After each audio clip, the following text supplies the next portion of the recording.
C'est juste pour tous ceux qui suivent le message après, plus tard, la semaine prochaine ou l'année prochaine. Hein, il y a des gens, parfois ils disent j'ai entendu votre message qui est 6 mois. Non. Moi, j'espère surtout que ça leur fait du bien aussi. Pas juste qu'ils écoutent le pasteur qui prêche, mais que la parole elle pénètre dans les cœurs. Il n'y a pas trop longtemps, j'ai eu une grande discussion avec Florence Maréchal, que certains d'entre vous connaissent, au sujet de entendre ou voir. Il y a des gens dont l'esprit sont capables de voir, et puis il y a des gens dont l'esprit qui sont plus sensibles à ce qu'ils entendent. Et moi, c'est vrai, je ne suis pas un voyant. Il y a des gens qui voient, hein, qui voient les anges, qui voient les lions, qui voient. Et puis, moi, je suis plutôt un entendant. J'écoute. J'essaie d'écouter ce que le Saint-Esprit dit. Et pourtant, c'est très drôle. Pendant la nuit, je rêve beaucoup. Et souvent, quand je me réveille le matin, je me souviens des rêves. Alors, j'ai appris aussi avec le temps, hein, je suis un peu vieux maintenant, mais à faire la distinction entre ce qui est de l'ordre de mon âme, du subconscient, et de ce qui est de l'Esprit de Dieu. Parce que Dieu parle au travers des rêves. Hein. Il y a des rêves qu'on fait qui sont juste des rêves humains. Tout le monde rêve. Hein. Alors souvent, on ne s'en souvient pas, mais tout le monde rêve.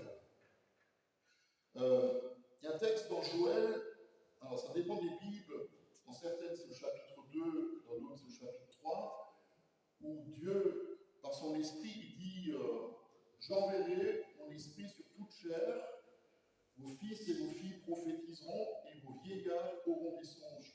Et je trouve que le Seigneur, parfois, il a de l'humour. Parce que quand tu es vieux, tes yeux, ils voient moins bien. C'est vrai, non? Vos vieillards auront des songes, donc ils vont voir. Hein, donc, quand on est plus âgé, beaucoup portent des lunettes. Hein. D'accord? Et puis vos jeunes gens vont prophétiser. Nous, on aimerait que les jeunes, parfois, ils se taisent. Et le Seigneur, il dit, mais non, je veux que vous parliez encore plus. C'est extraordinaire. J'adore l'humour de Dieu. Et c'est vrai que parfois, on se réveille le matin et on se dit, c'est dommage, c'était qu'un rêve. Surtout si vous rêviez d'être sorti avec Miss France.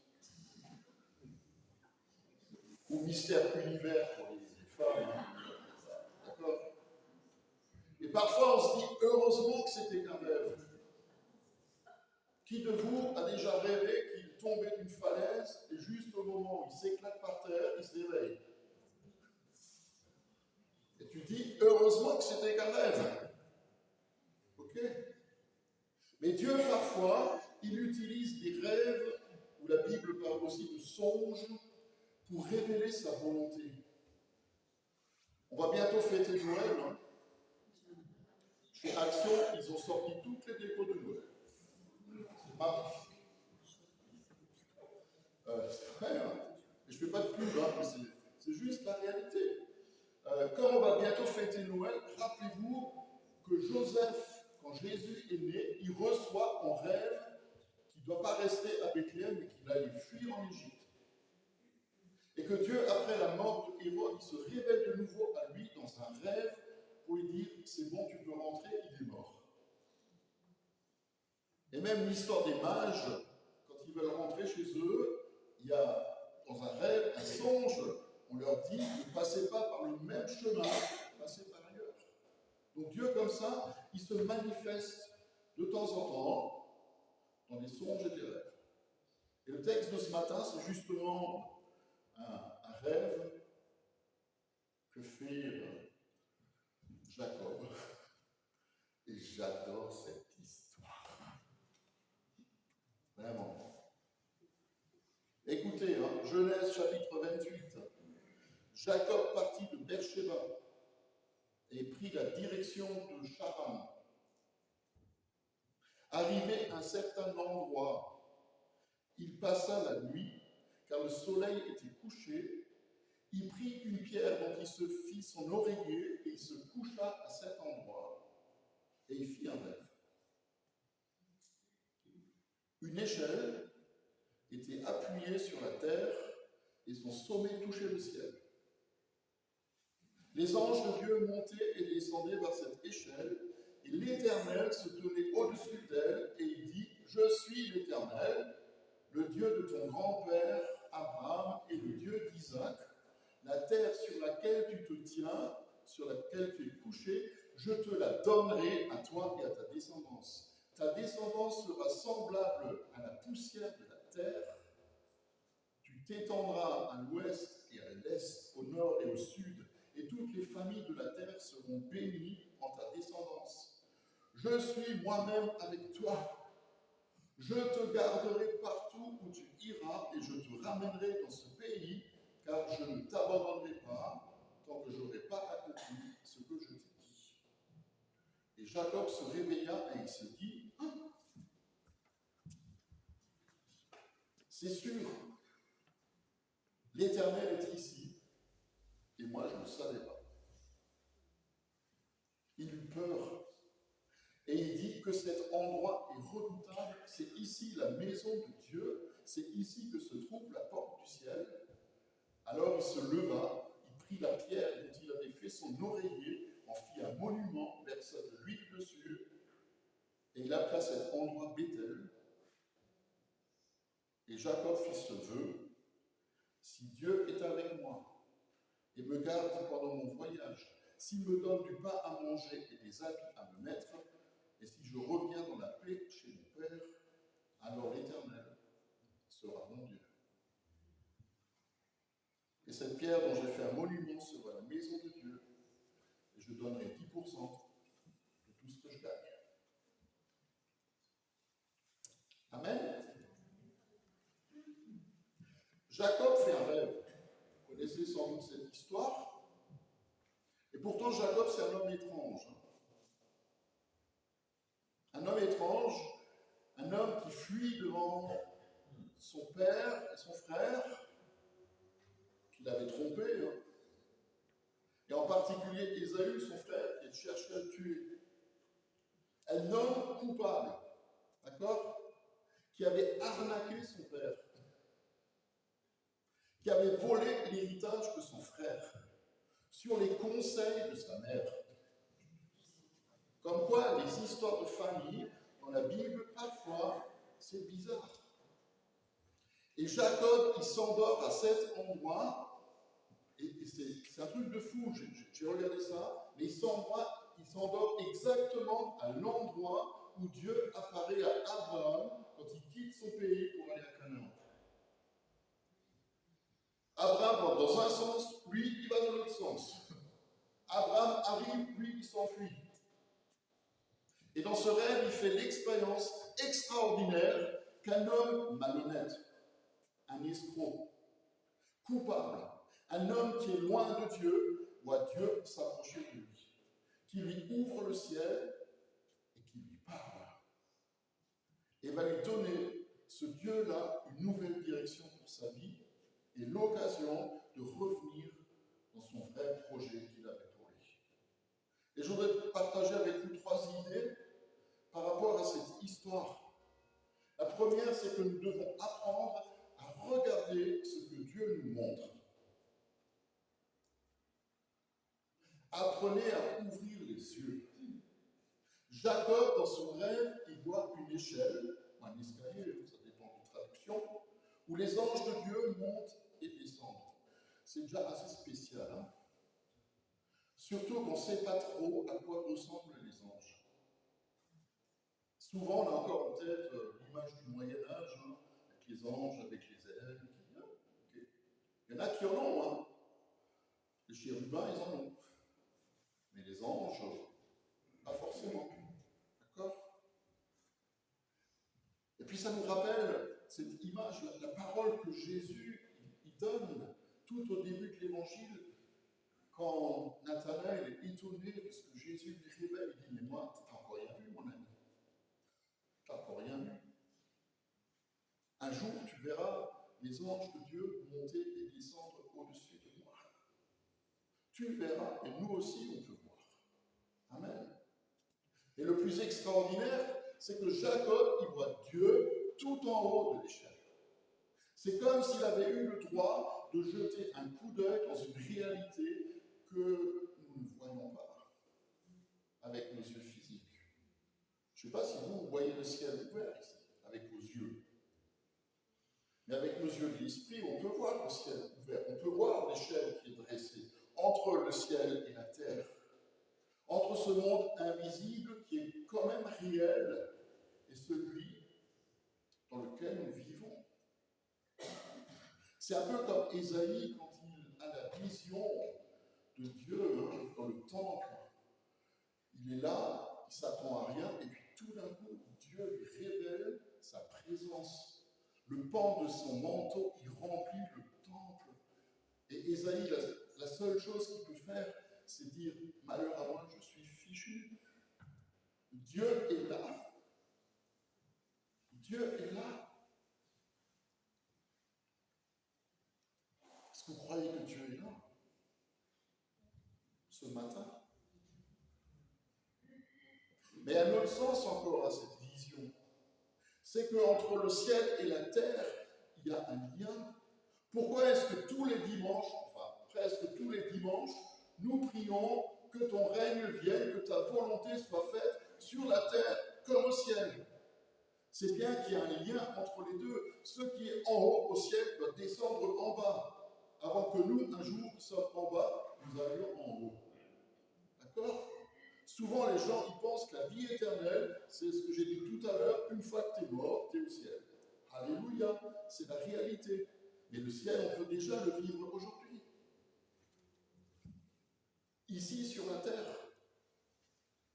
Est-ce que vous croyez que Dieu peut guérir encore aujourd'hui? Mais la question la plus importante pour nous, c'est de savoir est-ce que Dieu veut encore guérir aujourd'hui?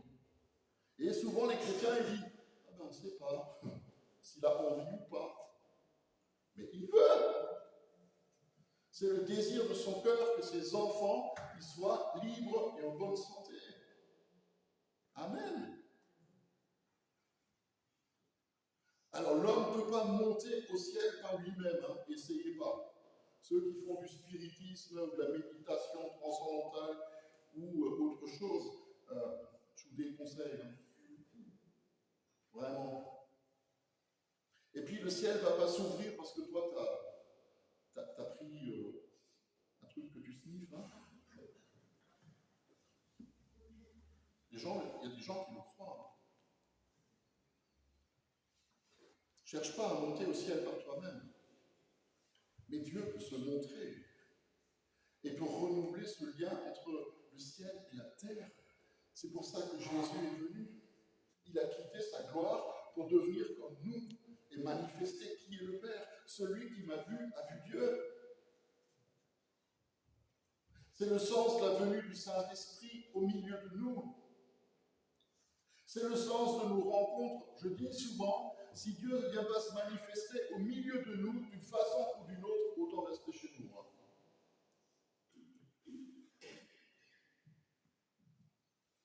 Ici, Jacob y voit. Et nous aussi, on est invités à regarder, à voir Dieu, à voir, à regarder ce qu'il nous montre. Même la création, je suis désolé, mais c'est un signe visible de la présence de Dieu. Moi, je suis super content parce que le musée zoologique à Strasbourg, il a réouvert. Moi, je me souviens, étant gamin, je ne connaissais pas encore Jésus, mais quand j'allais visiter le musée, j'y suis allé très souvent, je voyais la gloire, la beauté de la création au travers des animaux. Je trouvais ça extraordinaire. Et je me disais, alors que je ne connaissais pas le Seigneur, je disais, c'est pas le fruit du hasard. C'est pas possible. Il faut bien qu'il y ait quelqu'un qui soit derrière tout ça. Des centaines de couleurs différentes. Si vous regardez la collection des oiseaux, des insectes, c'est fabuleux. C'est extraordinaire. Il faut être fou pour croire que tout n'est que le fruit du hasard. Regardons autour de nous. Regardons aussi sa parole où il se révèle. Jésus, c'est lui qui ouvre la porte du ciel et qui relit ce qui est en haut avec ce qui est en bas. Amen. Je reviens juste à Jacob. Dans sa fuite, il y a une porte qui se ferme.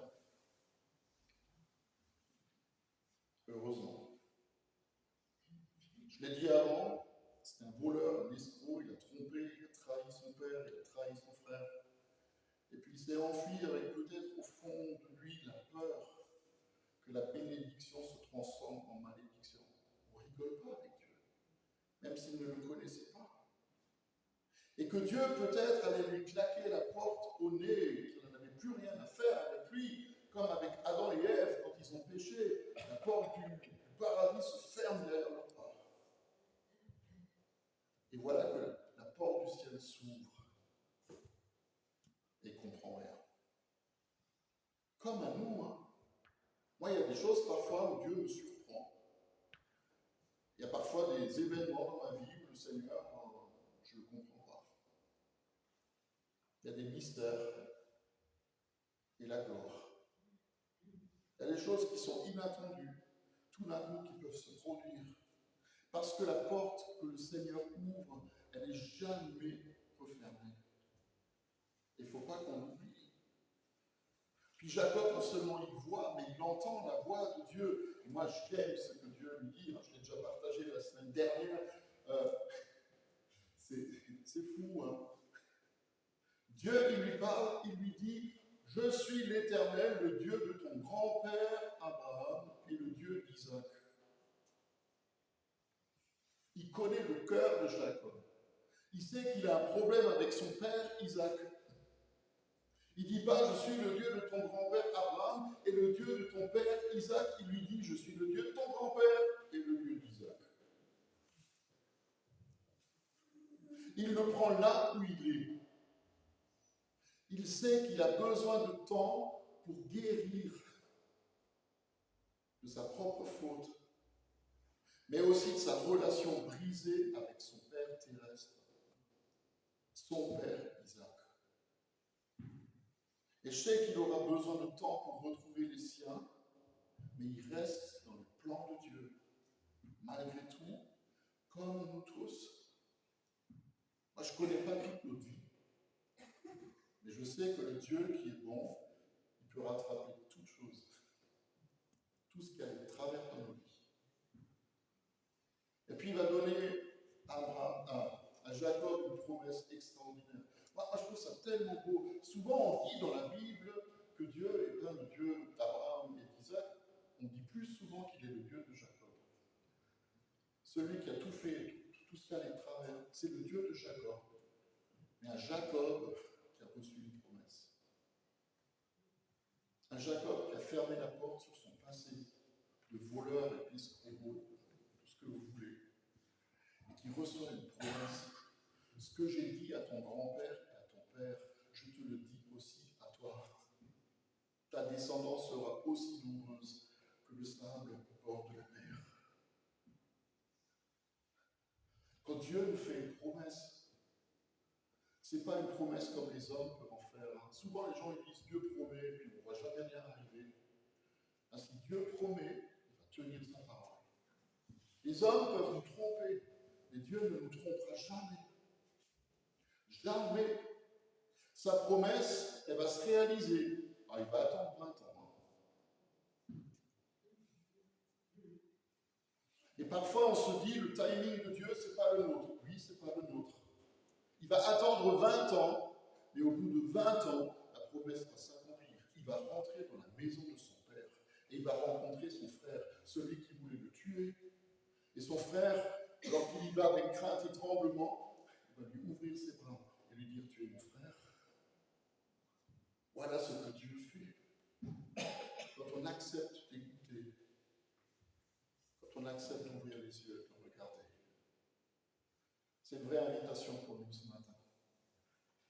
Est-ce que nous voulons écouter ce que le Seigneur a à nous dire? Est-ce que nous voulons regarder ce qu'il veut nous montrer? Est-ce que nous voulons entendre les promesses qu'il veut former sur nos vies? Et ça va tout changer pour nous et pour notre descendance. Alléluia. Dieu n'est pas contre nous. On va le chanter à la fin. Dieu n'est pas contre nous. Dieu